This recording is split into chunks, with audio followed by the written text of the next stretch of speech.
সেই ড্রাগন ফলটি কাটতেই ড্রাগন ফলটির মধ্যে থেকে একটা পরী বেরিয়ে আসে।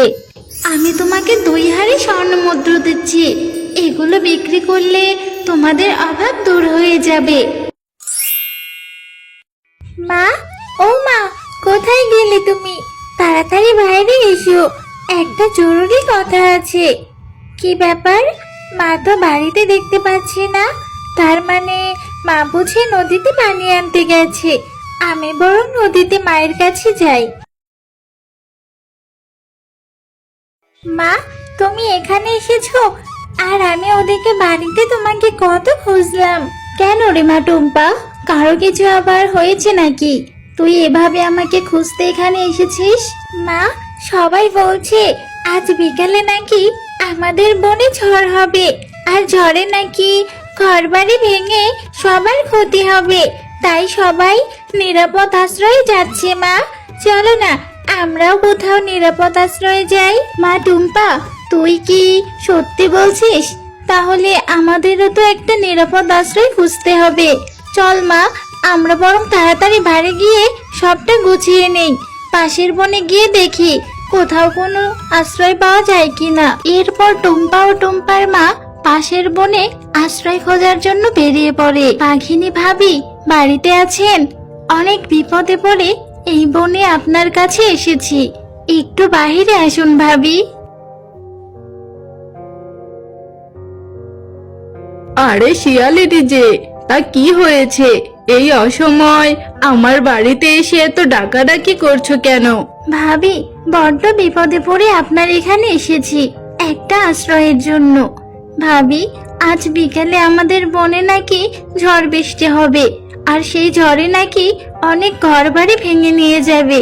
বাঘিনী ভাবি, আমাদের আশেপাশে তো কোনো আত্মীয় স্বজন নেই, তাই আপনার এই পাকা বাড়িতে যদি 2-3 দিনের জন্য আমাদের মা মেয়েকে একটু থাকতে দিতেন তাহলে খুব উপকার হতো ভাবি। আরে এই শিয়ালিনী, আমার বাড়িটা তোদের মতো ভিখারিদের জন্য আশ্রয় কেন্দ্র বানাইনি যে যখন তখন কেউ এসে থাকতে চাইবে আর তাকে আমার বাড়িতে থাকতে দিতে হবে। আর তাছাড়া তোদের মতো গরিবদের দেখেই তো আমার বমি পাচ্ছে। আমাকে আর ডিস্টার্ব করবি না, তোরা এখন আমার বাড়ি থেকে বেরিয়ে যা। বাঘিনীর এমন কথা শুনে টুম্পা ও টুম্পার মা সেখান থেকে চলে যায়। মা, বাঘিনী কাকিমা তো তার বাড়িতে আমাদের থাকতে দিল না, এখন আমরা কোথায় যাব? আর আমাদের বনে থাকলে তো আমরা ঝড়ের কারণে মরেই যাব। মা, এইসব অলক্ষণে কথা বলতে নেই রে মা। সৃষ্টিকর্তা সাথে থাকলে আমাদের কিছুই হবে না। মা, চল এখন আমরা আমাদের বাড়িতেই ফিরে যাই। এরপর তারা মা মেয়ে তাদের বাড়িতে ফিরে যায়। আর সেদিন বিকাল থেকেই প্রচুর ঝড় বৃষ্টি শুরু হয়ে যায়। মা টুম্পা, দেখ ধীরে ধীরে বৃষ্টি পড়ছে। এমন বৃষ্টি পড়লে আমাদের ঘর ভেঙে যাবে না রে মা, আবার উড়েও যাবে না। তুমি ঠিক বলেছ মা, সৃষ্টিকর্তা সহায় থাকলে আমাদের কিছুই হবে না। মা টুম্পা, বৃষ্টি থেমে আকাশ পরিষ্কার হয়ে গেছে রে মা, তুই বাড়িতেই থাক। আমি বনে গিয়ে দেখি কোনো ফল পাই কিনা, ফল পেলে তোর জন্য ফল নিয়ে আসবো। আমিও তোমার সাথে যাব মা, একা একা থাকতে আমার বড্ড ভয় করে। আর তাছাড়া এই বনে সবাই তো এই বন ছেড়ে চলে গেছে, আমি কার সাথে খেলা করব?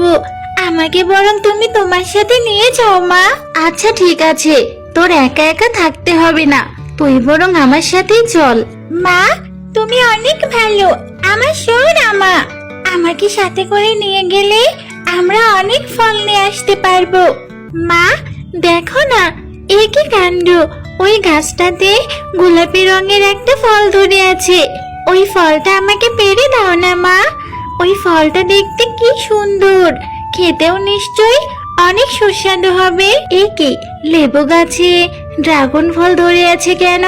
সৃষ্টিকর্তার কি ইচ্ছে! দেখ, এই ফলের নাম ড্রাগন রে মা। দাঁড়া, তোকে আমি এক্ষুনি ফলটা পেড়ে দিচ্ছি। মা, ড্রাগন ফলটা খেতে বুঝি ভারী মজা। মা, তুমি আর দেরি করো না, তাহলে গাছটি থেকে আমাকে ড্রাগন ফলটা এখনই পেড়ে দাও। এরপর শেফা সে ড্রাগন ফলটি পেড়ে নেয়। মা, আমি এই ড্রাগন ফলটা খেতে থাকি আর তুমি কিছু ফল পেড়ে নিয়ে আসো, কেমন? এই ফলটা দেখে আমার খুব খেতে ইচ্ছে করছে। না জানি ফলটা কত সুস্বাদু হবে। এই ফলটা এখন খাওয়া যাবে না রে মা, বাড়িতে গিয়ে বটি দিয়ে এর খোসা ছাড়াতে হবে, তারপর খেতে পারবি, বুঝলি? আচ্ছা মা, ঠিক আছে। এই ফলটা তাহলে আমি বাড়িতে গিয়েই খাবো। ওর তারা মা মেয়ে কিছু ফল নিয়ে বাড়িতে চলে আসে। মা, এবার আমাকে ড্রাগন ফলটা কেটে দাও, আমি এই ফলটা খাবো। এরপর টুম্পার মা সেই ড্রাগন ফলটি কাটতেই ড্রাগন ফলটির মধ্যে থেকে একটা পরী বেরিয়ে আসে। এ কি মা, ড্রাগন ফলের ভেতর থেকে দেখছি কত সুন্দর একটা পরী বের হয়ে আসলো। এ কি পরী, তুমি এই ড্রাগন ফলের মধ্যে বন্দি হয়েছিলে কেন? আমি তোমাদের সবকিছু খুলে বলছি, শোনো তাহলে।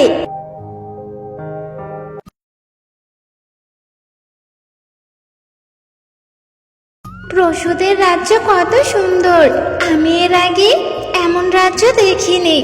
আজ আমি এই পুরো রাজ্য ঘুরে দেখব, তারপর আমার রাজ্যে ফিরে যাব।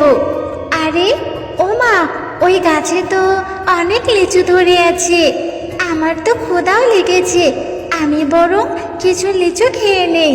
আরে বাহ, লিচুগুলো দেখতে যেমন সুন্দর, খেতেও ঠিক তেমনই সুস্বাদু।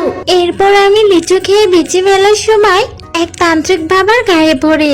এ কি, কার এত বড় সাহস আমার গায়ে ঢিল ছুঁড়ে আমার ধ্যানটা নষ্ট করে দিল? ও, এই পরি, তুই এই কাজ করেছিস, তোকে তো শাস্তি দিতেই হবে। না না তান্ত্রিক বাবা, আমি ইচ্ছে করে ফেলিনি, আমাকে কিছু করবেন না, আমাকে ছেড়ে দিন। এরপর শয়তান তান্ত্রিক আমাকে ওই লেবু গাছে বন্দি করে সেখান থেকে চলে যায়। আর তুমি ফল কাটার কারণে আমি সেই ফল থেকে মুক্ত হতে পারলাম। তোমাকে অনেক ধন্যবাদ শিয়ালিনী। ও, এই ব্যাপার, এখন সবটা বুঝতে পারলাম। পরি, তুমি এখন তোমার রাজ্যে ফিরে যাও, নয়তো ওই তান্ত্রিক তোমাকে দেখলে আবার বন্দি করবে। শিয়ালিনী, তুমি অনেক ভালো, তুমি আমাকে সাহায্য করেছো, তাই আমি খুশি হয়ে আমি তোমাকে 2 হাঁড়ি স্বর্ণ মুদ্র দিচ্ছি। এগুলো বিক্রি করলে তোমাদের অভাব দূর হয়ে যাবে। পরি, তোমাকেও অনেক ধন্যবাদ এই অভাবের সময় আমাদের সাহায্য করার জন্য। এরপর পরি তার পরিরাজ্যে ফিরে যায়। এরপর শেফা শিয়ালিনী সেই স্বর্ণমোহর বিক্রি করে বনের ধনী পশু হয়ে যায়, আর বেশ সুখে শান্তিতেই তাদের দিন কাটতে থাকে। হ্যালো বন্ধুরা, গল্পটি ভালো লেগে থাকলে চ্যানেলটি সাবস্ক্রাইব করে দিবেন এবং পাশে থাকা বেল আইকনে প্রেস করে আমার পাশেই থাকবেন। ধন্যবাদ।